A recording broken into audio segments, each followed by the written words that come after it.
चेंगराचेंगरी होऊन 300हून अधिक भाविक ठार तर शेकडो जखमी झाले आहेत। सध्या हज यात्रा सुरू आहे। या यात्रेदरम्यानच बकरी ईदचा सण आहे। बकरी ईद साजरी करताना सैतानाला दगड मारण्याची प्रथा असते।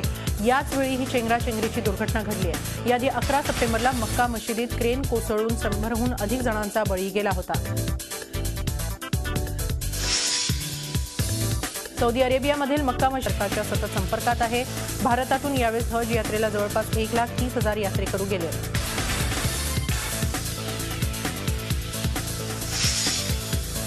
रेल्वे मंत्री सुरेश प्रभू यांच्या कामगिरीवर पंतप्रधान नरेंद्र मोदी हे नाराज असल्याचं उघड झाले। रेल्वे प्रकल्पांची कामं संथगतीनं सुरू असल्यामुळे मोदींनी तीव्र नापसंती व्यक्त केली आहे। याबाबत पंतप्रधान कार्यालयाचे सचिव नृपेंद्र मिश्रा यांनी सुरेश प्रभूंना पत्र पाठवून नाराजी व्यक्त केली आहे। त्यामुळे पंतप्रधानांचा आता प्रभूंवरचा विश्वास उडाला की काय असा सवाल उपस्थित होतोय।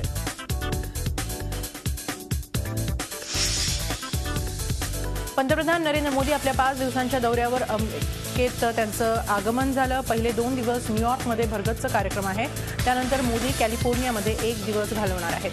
न्यूयॉर्कमध्ये मोदींची मीडिया आणि कम्युनिकेशन क्षेत्रातल्या बड्या उद्योगपतींबरोबर बैठक आहे। त्यानंतर मोदी फॉर्च्यून 500 कंपन्यांच्या प्रमुखांसोबत बैठक घेणार आहेत। भारतात जास्तीत जास्त परदेशी गुंतवणूक यावी यासाठी या दोन्ही बैठकांमध्ये प्रयत्न होणार आहेत। सनातन संस्था आणि अनिस यांच्यातला वाद आता कौटुंबिक होताना दिसतोय। सनातन संस्थेचे वकील संजीव पुन्हाळकर यांनी आज दाभोलकरांच्या कुटुंबियांवर अनिसचे मालमत्तेच्या वारसा हक्कावरून टीका केली आहे। गेल्या अनेक दिवसांपासून पुरोगामी चळवळीचेच स्वाध्याय परिवाराच्या पांडुरंग शास्त्री आठवलेंच्या मालमत्तेच्या वादावरून टीका होतीये। त्याचा संदर्भ घेऊन आज पुन्हाळकरांनी मुक्ता आणि हमीद दाभोलकरवर टीका केली आहे। दिल्लीतल्या डेंग्यू साथीच्या पार्श्वभूमीवर मुंबई महापालिकेनं डेंग्यूला आळा घालण्यासाठी कंबर कसली आहे। जम्पिंग जॅक जितेंद्र जुई चावला आणि एव्हरग्रीन हिरो अनिल कपूर यांना मुंबई महापालिकेनं नोटिसा बजावल्यात। या तिन्ही अभिनेत्यांची घरं ही डेंग्यूच्या डासांची प्रजनन केंद्र बनल्याचं बीएमसीच्या पाहणीत समोर आलं आहे। त्यामुळे डेंग्यूच्या डासांची पैदास रोखण्याचे निर्देश या बॉलिवूड अभिनेत्यांना देण्यात आले। बाळगंगा धरण घोटाळ्याप्रकरणी राष्ट्रवादी काँग्रेसचे ज्येष्ठ नेते आणि माजी पाटबंधारे मंत्री अजित पवार यांच्यावर मनी लॉन्ड्रिंगचा गुन्हा दाखल झाला आहे। ईडी म्हणजेच अंमलबजावणी संचालनालयानं ही कारवाई केली आहे। अजित पवार आणि इतरांविरुद्ध 92.63 कोटी रुपयांच्या मनी लॉन्ड्रिंगचा गुन्हा नोंदवला आहे। दरम्यान धक्कादायक बाब म्हणजे या प्रकल्पाच्या महत्त्वाच्या फाईल्स नष्ट करण्यात आल्याचं चौकशीत निष्पन्न झालं आहे। महानंद डेअरीमध्ये संचालक मंडळानं केलेल्या कोट्यवधींच्या भ्रष्टाचाराच्या चौकशीचे आदेश सरकारनं दिले। दुग्ध विकास मंत्री एकनाथ खडसे यांच्या आदेशानुसार लाचलुचपत प्रतिबंधक विभाग आणि आर्थिक गुन्हे अन्वेषण विभाग ही चौकशी करणार आहे। महानंदचे 80% संचालक राष्ट्रवादीचे आहेत। त्यामुळे सिंचनापाठोपाठच आता दूध सहकारातल्या घोटाळ्यातही या पक्षाचे नेते अडकण्याची चिन्ह आहेत। 2004 ते 2014 या आघाडी सरकारच्या राजवटीतल्या 10 वर्षांमधला हा घोटाळा आहे। जुन्या मुंबई पुणे हायवेवर टोल मुक्ती शक्य आहे। या मार्गावर अपेक्षेपेक्षा टोल वसुली प्रचंड वेगानं होते। आतापर्यंत 875 कोटी रुपये टोल वसुली अपेक्षित होती, मात्र प्रत्यक्षात 1075 कोटी रुपये टोल वसुली या मार्गावर झाली आहे। माहितीच्या अधिकारातूनच ही माहिती समोर आली आहे। राज्याचे मुख्य माहिती आयुक्त रत्नाकर गायकवाड यांनी टोल संबंधीची सर्व माहिती वेबसाईटवर टाकण्याचे आदेश दिले होते। नाशिकच्या जिल्हा शासकीय रुग्णालयात डॉक्टर, नर्सेस आणि कर्मचाऱ्यांनी काम बंद आंदोलन सुरू केलं आहे। जिल्हा शल्य चिकित्सक डॉक्टर एकनाथ माले यांना काल मारहाण झाली होती। रुग्णालयाच्या आवारात असलेल्या नर्सिंग कॉलेजच्या एका विद्यार्थिनीचा मृत्यू झाला होता। अतिरिक्त ताणामुळे हा मृत्यू झाल्याचा आरोप करत या मुलीच्या नातलगांनी डॉक्टर माले यांच्यावर हल्ला केला होता। त्याच्या निषेधार्थ रुग्णालयात डॉक्टर आणि कर्मचाऱ्यांनी काम बंद आंदोलन केलं। जुलै महिन्यात कल्याण कर्जत महामार्गावर असलेल्या खड्ड्यात दुचाकी स्लिप झाल्यानं रीटा प्रसाद यांचा मृत्यू झाला होता। या प्रकरणी आता त्यांच्या मुलीवरच पोलिसांनी बेदरकारपणे गाडी चालवल्याचा गुन्हा दाखल केलाय। पोलीस अंबरनाथच्या शिवाजीनगर पोलिसात गुन्हा दाखल करण्यात आलाय, पण अपघातास जबाबदार असणाऱ्या प्रशासनाविरोधात गुन्हा दाखल करण्याची अंबरनाथ सिटीझन फोरमनं मागणी केली आहे। नवी मुंबईतील दिघा परिसरातील 90 अनधिकृत इमारती पाडण्याचे आदेश उच्च न्यायालयानं दिले आहेत। नवी मुंबईतील दिघा परिसरात एमआयडीसी, सिडको आणि नवी मुंबई महानगरपालिकेच्या जमिनीवर 100 पेक्षा जास्त अनधिकृत इमारती पाडण्यासाठी आरटीआय कार्यकर्ते राजू मिश्रा यांनी याचिका दाखल केली होती। शरद पवार यांनी दुष्काळाच्या मुद्द्यावर संघर्ष सोडून समन्वयाची भूमिका घेतली आहे। विदर्भात समाधानकारक पाऊस झाला असून पिकांची परिस्थितीही चांगली आहे। असं असताना शेतकरी आत्महत्या का करतो असा प्रश्न त्यांना पडला। शेतकरी मानसिक कारणामुळे आत्महत्या करीत असल्याची भूमिका त्यांनी मांडली। पवारांनी सरकारी योजनांचं कौतुकही केलंय।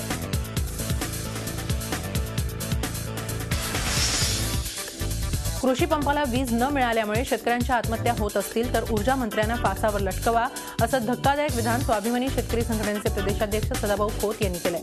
ते वाशिम जिल्ह्यातील जवळका रेल्वे गावातील शेतकऱ्यांच्या एल्गार सभेत बोलत होते। नापिकी आणि कर्जाचा वाढता बोझा ही शेतकरी आत्महत्यांमागील प्रमुख कारणं आहेतच। सोबतीला गावात सहज मिळणाऱ्या अवैध दारूमुळे देखील शेतकरी कुटुंब उद्ध्वस्त होत आहेत। अशा समस्या सर्वाधिक शेतकरी आत्महत्याग्रस्त यवतमाळ जिल्ह्यातील शेतकऱ्यांनी राष्ट्रवादी काँग्रेसचे अध्यक्ष शरद पवार यांच्यापुढे मांडल्या।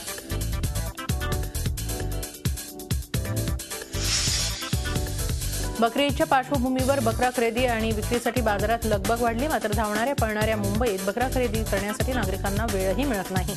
आता मात्र डिजिटल युगात बकरा खरेदी विक्रीचं रूप पालटलंय। ट्विकर सारख्या ऑनलाईन आणि मोबाईल ॲप्समुळे बकरा खरेदी आणि विक्री आता अगदी सुलभ झाली आहे। यावर बकऱ्याचे 3 ते 4 फोटो अपलोड करण्यात येतात। त्यासोबतच त्या बकऱ्याची सगळी वैशिष्ट्ये आणि माहिती तिथं टाकली जाते।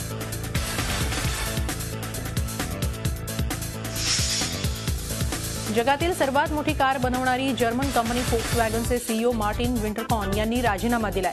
अमेरिकेतल्या प्रदूषण नियंत्रण मंडळासमोर आपल्या गाड्या सादर करताना तात्पुरती यंत्र लावली। आपल्या गाड्या प्रदूषणाचे सर्व निकषांवर खऱ्या उतरतात हे सिद्ध झाल्यावर प्रत्यक्ष विक्रीच्या वेळी मात्र ही यंत्र गाड्यांमधून काढून घेण्यात आली।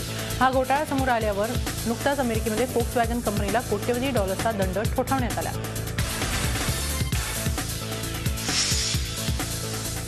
सिरियामध्ये आत्मघाती हल्लेखोराचा व्हिडिओ समोर आलाय। अल कायदाचा हा दहशतवादी हल्ला करण्यापूर्वी रडतो आणि त्याचे इतर सहकारी त्याला हल्ला करण्यासाठी तयार करतात। यानंतर हा आतंकवादी सिरियातील एका गावात स्वतःला उडवून टाकतो।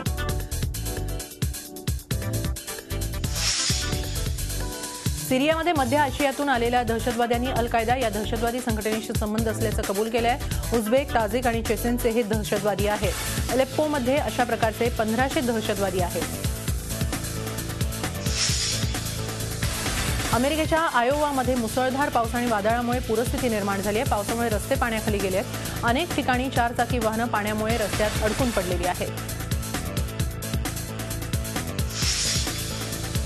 मेक्सिकोमध्ये कोलिमा ज्वालामुखीमध्ये 20 मिनिटात 2 स्फोट झाले। कोलिमा ज्वालामुखी 9 जुलैपासून सक्रिय आहे, त्यामुळे आजूबाजूचा परिसर याआधीच रिकामा करण्यात आला होता।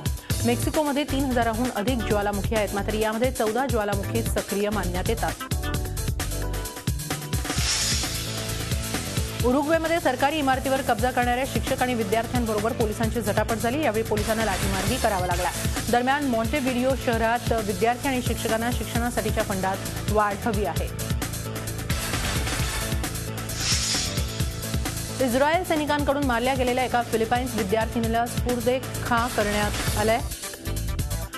चेकपॉइंटला इस्रायली सैनिकांनी या विद्यार्थिनीची गोळ्या झाडून हत्या केली होती। प्रत्यक्षदर्शींच्या मते मृत विद्यार्थिनीला हिब्रू भाषा येत नव्हती आणि इस्रायली सैनिकांनी हा धोका समजून तिला गोळ्या झाडल्या होत्या।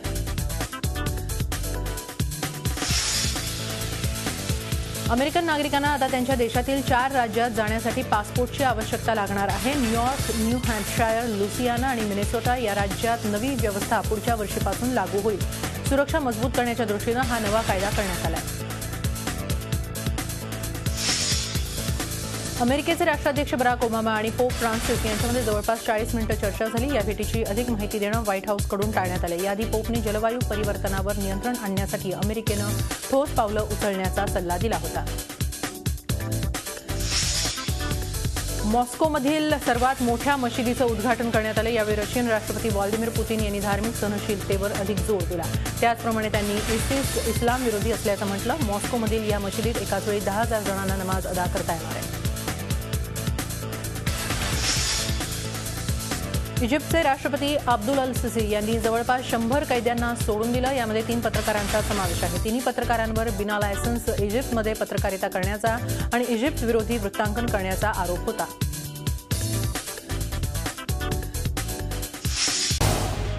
झी 24 तास रहा एक पाऊल पुढे।